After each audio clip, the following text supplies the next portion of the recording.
यदि किसी महाभागवत के प्रति आपका वाणी के द्वारा, शरीर के द्वारा, चिंतन के द्वारा आपका यदि गलत भाव, तो उसी चिंतन में तो भगवत चिंतन होना था, उसी वाणी से तो नाम जपना, सब खत्म हो जाएगा। बाहरी व्यवहार को आप नहीं जान सकते। कल चर्चा में आया था कि वास निरूपण, जाति निरूपण, ऐसे 6 प्रकार के अपराध भक्तों के जो होते हैं वो भजन नहीं करने देते, हृदय को कलुषित कर देते हैं।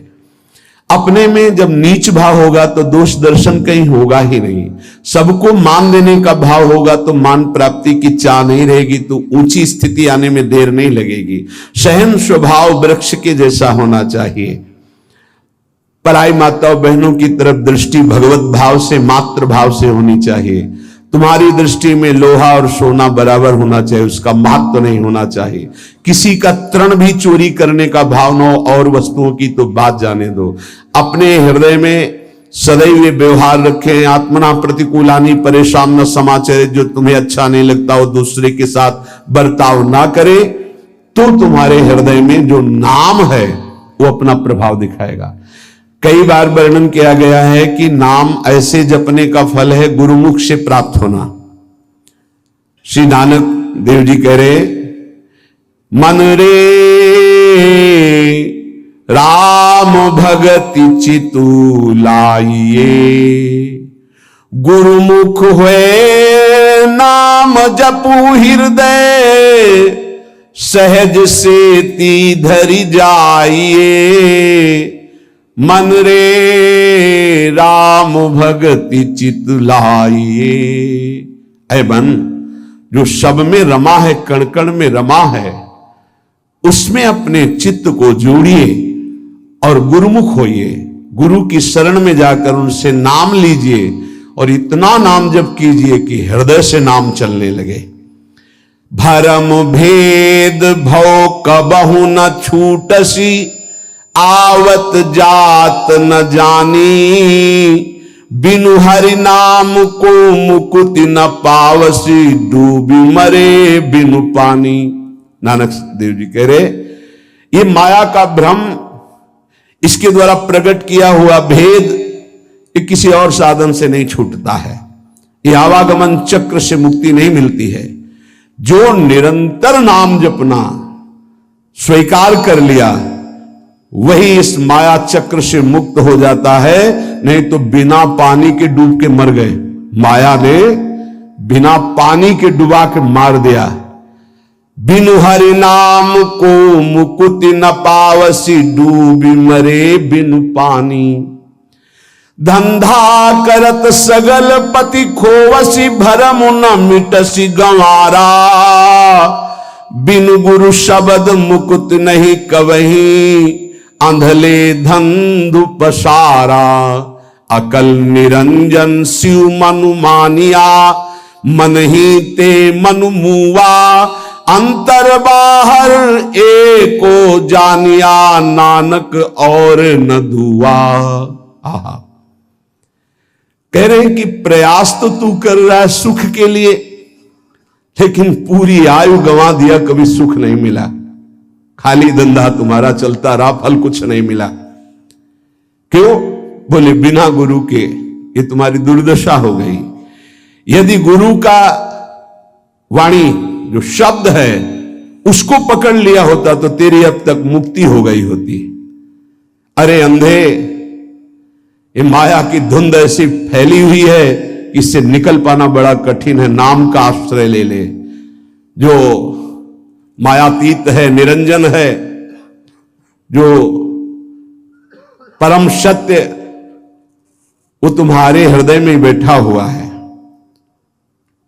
यदि तू अपने हृदय में नाम चला ले तो तेरा परिचय बन जाएगा।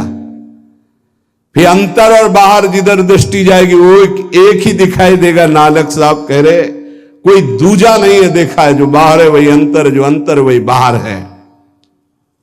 पर नाम गुरु प्रताप से प्राप्त नाम, प्रभु का नाम और प्रभु अभिन्न रूप है। जैसे प्रभु में अनंत शक्ति है, ऐसे नाम में अनंत शक्ति है। जैसे प्रभु महान ऐश्वर्य वैभव संपन्न है, ऐसे नाम महान ऐश्वर्य वैभव संपन्न है। यदि किसी सम्राट के महान वैभव खजाने में असंख्य धन हो और आपको पता ना चले और आप उसी के पास रहते हो और एक एक रुपए मांगते हो, फुटपाथ में खड़े हुए, पास में खजाना जमा है, किसी वैभवशाली सम्राट का खजाना है, वो भी छोड़े हुए, कोई भी ले सकता है, पर पता ही नहीं कि इसके अंदर खजाना है और वही खड़े फुटपाथ में एक एक रुपया मांग रहा है। ऐसे ही भगवान ने अपना सारा खजाना नाम में रख के छोड़ दिया।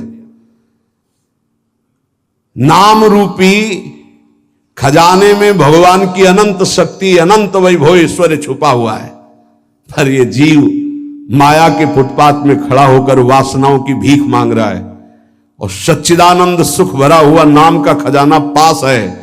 अगर उसका परिचय कर ले, राधा राधा राधा, कृष्ण कृष्ण कृष्ण, हरि हरि हरि, वो माला माल हो जाए। जैसे भगवान में अनंत गुण है, ऐसे नाम में अनंत गुण है। नाम जपोगे वो सब अनंत गुण आपके अंदर प्रकाशित हो जाएंगे। जैसे भगवान को मंगल भवन कहा गया, ऐसे नाम को मंगल भवन कहा गया। नाम जपत मंगल दिशि दसहु, जैसे भगवान के लिए कहा गया मंगल भवन अमंगलहारी। तो नाम जपत, जहां हमारे जिह्वा पे नाम, सारे अमंगल नष्ट हो जाएंगे। मंगल दिशि दसहु, दसों दिशाओं में कहीं भी हो, नाम चल रहा है, मंगल ही होगा। ये नाम रूपी अमृत का त्याग कर, ये जो हम लोग विषय रूपी विष पी रहे हैं, इसलिए हमारी दुर्गति हो रही है। अतएव बुद्धिमान मनुष्य से ये प्रार्थना है, बुद्धिमान इसलिए कि वही बुद्धिमान जो हमारी प्रार्थना सुनेगा। ये जीवन पुरुषार्थ करने के लिए मिला है। पुरुषार्थ है एक बात का, जिह्वा पे नाम और शरीर से जो आपका कर्तव्य है वो कर्तव्य कीजिए। लेकिन जीवन जीने के लिए कर्तव्य होता है और जीवन की पूर्णता के लिए नाम होता है। अगर जीने के लिए ही केवल कर रहे हो और जो मिला उससे जी रहे हो, तो जी किसके लिए रहे हो? बस ये अधूरी बात पूरी कर लो। अपने कर्तव्य का पालन और भगवान नाम जिह्वा पे, अगर आदर सहित कहीं तुम नाम जप करने लगे तो आप जान लीजिए कि अब आपका निश्चित उद्धार हो जाएगा। कोई भी दुख आपको फंसा नहीं पाएगा। जब तक तुम्हारे अंदर नाम के प्रति भाव नहीं आ रहा है, तभी तक ये आपत्ति विपत्तियां आपको घेरे हुए हैं। आपत्ति विपत्तियों में फंसकर हम जिससे आपत्ति विपत्तियां आ रही वही पाप कर्म और करते जाते हैं। और जबकि आपत्ति विपत्ति के नाश का उपाय हरि स्मृति सर्व विपद विमोक्षणम, यदि हम हरि का स्मरण करने लगे तो हर विपत्ति से लड़ सकते हैं, हर आपत्ति से हम लड़कर निकल सकते हैं। लेकिन हमारे द्वारा आपत्ति विपत्ति आने पर और पाप कर्म होने लगते हैं, जिससे और दुख में डूब जाए। मूर्खता हमारी बुद्धि में बैठ गई है। जब तक प्रभु का नाम जपने की बात आप अपने हृदय में नहीं लाते, तब तक अन्य कोई साधन आपको दुखों से नहीं बचा सकता। पक्का मानो, ये किसी पक्षपात की बात नहीं है। कलेव दोष निधे राजन नस्त हेको महान गुण कीर्तनादेव कृष्णस्य मुक्त बंधा परम ब्रजेत। बड़ा विचित्र खेल है। सबको शास्त्रों का सम्यक स्वाध्याय करना चाहिए, तभी पता चलता है कि हम जो सुन रहे हैं वो सही सुन रहे हैं या गलत सुन रहे हैं। आजकल बहुत गलत भी सुनाया जाता है। हमें लगता है कि थोड़ा श्रवणेंद्रिय को बचाया जाए। कलिर दोष निधे राजन, कलयुग का यह दोष है, अपने को भगवान और भगवान को ना मानना। क्यों? दुर्गति इसी से तो होगी। भगवान को जिसने भगवान माना और तन्मय हो गए तो स्वयं भगवत स्वरूप हो गए, ये हम बात मानते। तस्मित जने भेदा भावात, भगवान में तन्मय हो गए तो भगवान के स्वरूप हो गए। भगवान से अलग, आप लोगों को शायद इस बात का पता ना हो, जब गंगा जी की बाढ़ आती है तो विशाल धारा हो जाती है, और जब घटती है तो 2-3 भाग हो जाते हैं। तो प्रधान धारा से जो भाग अलग हो गया उसका विज्ञजन, शास्त्र ज्ञानी जन आचमन भी नहीं करते, स्पर्श। उसको जानते हो क्या कहते हैं? गंगौघ, गंगा का पाप। उसको उसमें कभी अवगान नहीं करते जो शास्त्र के ज्ञानी, अब गांव के नहीं जानते बेचारे। गंगौघ उसे कहते हैं। ऐसे ही जो धारा से अलग हुआ वो गंगौघ जल, ऐसे ही जो भगवान से अलग हुआ वो पाप के सिवा और कोई शिक्षा नहीं दे सकता। कौन ऐसा आज तक ज्ञानी प्रकट हुआ भूमंडल पर जिसने भगवान की सत्ता को न माना हो? 2 प्रकार से भगवान का भजन होता है, एक निराकार, एक साकार। सगुण साकार, निर्गुण निराकार मानते हैं।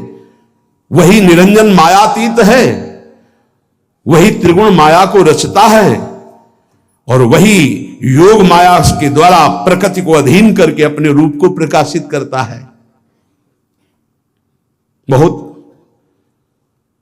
कुछ लोग बहुत बाक चापल्यता कि फिर तुम नारायण को मानते हो, हरि को मानते हो, मान लो ब्रह्मा के पिता भगवान विष्णु, तो विष्णु के पिता कौन है? बताओ आप, विष्णु के पिता कौन? मूल का कोई मूल होता है क्या? श्री कृष्ण चंद्र जी गीता में कहे ऊर्ध्व मूलो मधा शाखा। समझ में नहीं आ रहा? मूल का कोई मूल होता है? मूल का तो सबका मूल वो खुद है। शंकर जी के ब्याह में वेद ही ब्राह्मण रूप धारण करके स्वस्थ वाचन हरि ओम, फिर शाखोच्चार बोला जाता है अंबा पार्वती जी के साथ। आपका नाम, पार्षद खड़े थे, देवाधिदेव महादेव। बाप का नाम शाखोच्चार में बोला जाता है। महादेव जी ने इशारा किया, चतुर्मुख ब्रह्मा जी बैठे, बोलो पितामह है ना ब्रह्मा जी। बाबा का नाम, बोले हरि को बोल दो, बोले हरि। पर बाबा का नाम, बोले शिव। बोले तो पहले बेटे का नाम बोला था, तो बेटे भी हमें, बाप भी हमें, पर बाबा भी हमें है। कैसे जानोगे इनको? अरे यही है, सबके मूल है। बहुत बचने की जरूरत है, बहुत बचने की। बड़ा संस्कार पड़ता है। कुसंग से बचिए। ये जैसे सत्संग का प्रभाव होता है, ऐसे कुसंग का प्रभाव होता है। ए भाई, हर कण में भगवान है। आप जब भगवत भावना करते हो तो आप जहां से भावना करते हो वहीं से भगवान आपको अनुभव करा देंगे। आज आप पत्नी की भावना करते हो तो मेरे प्राणनाथ पत्नी के रूप में है। जब वो अंदर से चले जाएंगे तो आप पत्नी के शरीर को 24 घंटे नहीं रख सकते अपने पास, क्योंकि मेरे प्राणनाथ अंतर ध्यान हो गए। वही है, कण कण में है। बस हमें लगता है कि सत्संग की आड़ में कुसंग जो होता है उससे बचना चाहिए। श्री सुखदेव जी से बड़ा कोई ज्ञानी है जिन्होंने बरहा पीडम नटवर बपुः कर्णयो कर्णिकारम बिभ्रदवासा कनक कपिशम वैजयंतीम च मालाम रंधान मेणो रधर सुधया पूरयन गोप वृंदे, जो ये शोभा सुन करके 18,000 श्लोक, जो अपने ब्रह्म स्वरूप पिता भगवान व्यासदेव के पुकारने पर पीछे नहीं मुड़े और श्लोक सुनने पर उन्हीं के चरणों में बैठकर 18,000 श्लोक सुने, वो श्री कृष्ण क्या है? आद्य गुरु भगवान शंकराचार्य जी के ध्यान का विषय गोप मंडली में विराजमान श्री कृष्ण। आप देखो उनके स्तोत्र पढ़कर। अरे वो जब राजा के यहां शरीर में प्रवेश करके और ये अनुभव करना चाहते थे काम सुख का कि कौन श्रेष्ठ है, जब प्रयाग में प्रश्न हुआ था तब मोह मुदगल स्तोत्र की पहले रचना की थी कि ऐसा ना हो कि उस शरीर में जाकर आसक्त हो जाए। इसलिए भज गोविंदम गोविंदम भज मूढ़। समझ में नहीं आता कौन सा ज्ञान आजकल प्रकट होता है कि भगवान को भगवान मानने में नहीं। बहुत विचित्र है, बहुत विचित्र। बहुत बच के रहना। श्रवणेन्द्री को कलेर दोष निधे राजन नस्ति हे क्रो महान गुणहा। इसमें सब दोष ही दोष का आपको मेला मिलेगा। महान गुण एक है, श्री कृष्ण कीर्तनस्य। नाम कीर्तन, नाम जप अगर नहीं है तो बुद्धि को शुद्ध करना है। कौन ऐसा है जो पर ब्रह्म परमात्म तत्व भगवान श्री राम श्री कृष्ण भगवान श्री शिव को नहीं जानता है? कौन ऐसा ज्ञानी आज तक हुआ? हमें तो ऐसा नहीं मिले। तदात्म भाव से ज्ञान में जो ये कहा जाता है मैं ही ब्रह्म, ये भी भक्ति है। स्वरूपानुसंधान, तदात्म भाव, एक ही भाव, प्रभु में तन्मय भाव होकर के एक ही भाव से वो परम पद को प्राप्त होते। कोई निषेध नहीं है, सिद्धांत है। बूंद कभी समुद्र नहीं बन सकती, पर समुद्र में गिर जाए तो समुद्र हो जाएगी, पक्का। आज तक कोई महात्मा सूर्य बन के दूसरा चमका हो तो हमें बताना। एक प्रकृति की रचना के नियम का कोई परिवर्तन नहीं कर सकता। तरंग लय हो गई समुद्र में, वो समुद्र ही है, इसमें कोई संशय नहीं। पर तरंग समुद्र की रचना कर दे, ऐसी आज तक कहीं कोई बात नहीं सुनी गई। हम ब्रह्माकार वृत्ति करके ब्रह्म स्वरूप में लीन हो गए, ये सत्य बात है। लेकिन जिस प्रकृति की रचना को तुम देख रहे हो, उसी ब्रह्म का ये ऐश्वर्य है। भला इसका कोई परिवर्तन करके दिखा दे। बहुत बहुत चाहे जितना तपस्वी ज्ञानी ध्यानी, विश्वामित्र जी ने थोड़ा प्रयास किया कि नए स्वर्ग की रचना करके त्रिशंकु को भेजूंगा, वहां से धक्का लगा दिया। आज तक ऐसे ही लगा हुआ है त्रिशंकु, ना नीचे उतार पाए ना ऊपर भेज पाए। नई सृष्टि की रचना करना, लेकिन कौन कर सकता है? भगवान के सामने किसी की नहीं। उनकी इस प्रकृति का कौन परिवर्तन कर? ऐसे ऐसे महात्मा हुए, समुद्र को अंजुली में पी गए, लेकिन परिवर्तन कर सकते? रात दिन पूरी प्रकृति का परिवर्तन है। उस ब्रह्म का चिंतन करके उसमें लीन हुआ जाता है। इसका मतलब नहीं कि मैं ब्रह्म हूं और सब निंदा स्तुति करके भगवद विग्रहों की, भगवद अवतारों की, इनकी, ऐसा नहीं कि भगवद अवतार का उपासना करने वाला निराकार तत्व को नहीं जानता है, ऐसा ना समझा जाए। गोपीजन महाप्रेम स्थिति में है, इनसे बड़ा प्रेमी कौन होगा? सगुण साकार का, सगुण साकार का इनसे बड़ा प्रेमी कौन होगा? यथा ब्रज गोपिका नाम। और वे क्या बोल रहे हैं? न खलु गोपिका नंदनो भवा नखिल देहिना मंत्रात्म दृक। आप केवल यशोदा नंदन नहीं है, मैं जानती हूं आप सबके हृदय में विराजमान आत्म तत्व हैं। क्या आत्म तत्व? किस रूप में? निराकार। आप सबके हृदयों में विराज। कौन सा ऐसा भक्त है जिसको यह ज्ञान ना हो जाता हो? इसलिए सर्वेशाम भगवान नाम समानो महिमा पिचेत तथापि स्वाप्रियाणाम तो स्वार्थ सिद्धि सुखम भवेत। बहुत ध्यान से सुनना। विभिन्न रुचि लोकानाम क्रमात् सर्वेषु नामसु प्रीता संभवेत्तानि सर्वाणि शिव प्रियाणि ही। यद्यपि हमारे प्रभु के नाम सब महान महिमामय हैं, किसी भी नाम की कोई भी नाम जापक अन्य नामों की निंदा न करे, नहीं तो जो नाम जप करता है उसका प्रभाव नहीं पड़ पाएगा। सिद्धांत को समझिए। जो नाम तुम्हें गुरुदेव ने दिया है विशेष प्रिय हो जाना चाहिए, रुचिकर हो जाना चाहिए, उसी का जप और कीर्तन किया जाए। भगवान नाम सब कुछ इसमें भरा हुआ है। समस्त अभीष्ट मनोरथों की सिद्धि नाम जप से प्राप्त हो जाएगी। तो एक ही नाम रखा जाता है, बहुत नाम क्यों रखे गए? बोले विभिन्न रुचियों के कारण, विभिन्न भावों के कारण भगवान अवतार विभिन्न लेते हैं और उनके नाम भी भिन्न भिन्न होते हैं, लेकिन फल सबका भगवत प्राप्ति ही है। इसलिए जो गुरु नाम दे उसमें प्रियता करो, उसमें रुचि करो, उसको निरंतर जपो। यदभ्यर्च हरिं भक्त्या कृते कृतुषु तैरपि फलम प्राप्नोत्य विकलम कलौ गोविंद कीर्तनात्। देखो, सतयुग में जब सैकड़ों यज्ञ की जाती थी तो उन सैकड़ों यज्ञों का जो फल होता था वो सारा का सारा कलयुग में नाम जप से प्राप्त हो जाता है, नाम कीर्तन से प्राप्त। बड़ा प्रभाव महिमा में कलयुग का इस बात पे है कि ये नाम जप से बहुत जल्दी सिद्धि प्राप्त कराता है। ध्यायन कृते यजन यज्ञ स्त्रेतायाम द्वापरे अर्चयन यदाप्नोति तदाप्नोति कलौ संकीर्त केशवम।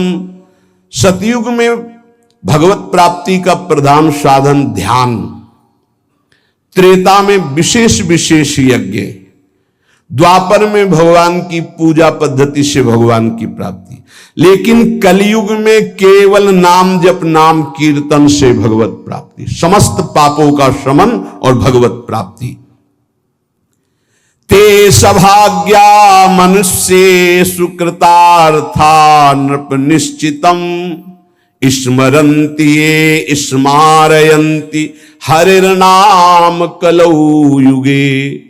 बड़े सौभाग्यशाली वो जन हैं जिनको भगवान के नाम के स्मरण की वृत्ति आ गई, या भगवान का नाम जप करने की जो प्रेरणा देते हैं, जो स्मरण करते हैं, स्मरण कराते हैं, बड़े सौभाग्यशाली हैं जो भगवान नाम जप स्वयं करते हैं और दूसरों से नाम जप कराते हैं।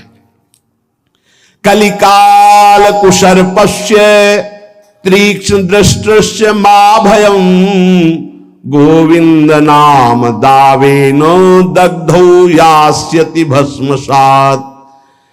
इस कलिकाल रूपी दुष्ट सर्प ने सबको डस लिया है। इसकी पहचान के हमारे ऊपर कलयुग का विष चढ़ गया कि नहीं? व्यभिचार, झूठ बोलना, हिंसा मांस खाना, जुआ खेलना, छल कपट करना, चोरी, स्वर्ण चोरी, इधर उधर से किसी भी तरह छल कपट करके धन को एकत्रित करना, ये सब कलयुग के दोष हैं। मदिरा पान करना, ये उसके सब दोष हैं। अगर इनमें से कोई भी झूठ कपट छल हिंसा चोरी व्यभिचार मांस खाना शराब पीना जुआ खेलना किसी भी तरह का जुआ, वो सब कलयुग का प्रभाव आ चुका है। तो हमें लगता है चाहे जितना सावधान हो, एक दोष तो आ ही जाता है, झूठ बोलना। झूठ बोलना, और एक आया तो उसकी ऑफिस तैयार है, वो आके बैठ जाएगा। तीखी दाढ़ वाले महान विष फेंकने वाले इस कलयुग रूपी सर्प ने सबको डसने की कोशिश की। अगर कोई इसके विष से बच सकता है तो वही जो गोविंद गोविंद कृष्ण कृष्ण राधा राधा राधा, शीघ्र ही संपूर्ण विष उतर जाएगा, समस्त दोष रहित हो जाएगा जो नाम जप करेगा। हरिनाम पराये च घोरे कलियुगे नराः ता एव कृत कृत्याश्च न कलिर्बाधते ही तान। जिसकी जिह्वा पे चलता रहता है राधा राधा राधा हरि हरि हरि कृष्ण कृष्ण कृष्ण, कलयुग कभी उसकी तरफ आंख उठा के भी नहीं देखता। कोई भी बाधा उसे सता नहीं सकती जिसकी जिह्वा पे न। इसीलिए नाम पाहरो दिवस रात दिन एक अंग रक्षक रखो नाम का, जो तुम्हें बचाता रहेगा। नहीं बहुत ही अभी मनमानी कर लो, आगे डिप्रेशन में आ जाओगे। जब बार बार क्रॉस चिंतन चलने लगते हैं तो बौद्धिक शक्ति कमजोर हो जाती है और मन फिर डूबने लगता है भय में, कल्पनात्मक भयों में। बहुत सावधान, नाम चलाओ। नाम बार बार नाम के द्वारा चिंतन को, जो बार बार संसार के भोगों में, जिसे वो अंग्रेजी से एक भाई कह रहे थे ओवर थिंकिंग, बार बार इसे काटो नाम से, नहीं पहुंचा देगी, वहीं पहुंचा देगी। कलयुग कोई भी बाधा नहीं डाल सकता जिसकी जिह्वा पे नाम चल रहा है। पकड़ो बात को, पकड़ो हरि आश्रय और नाम।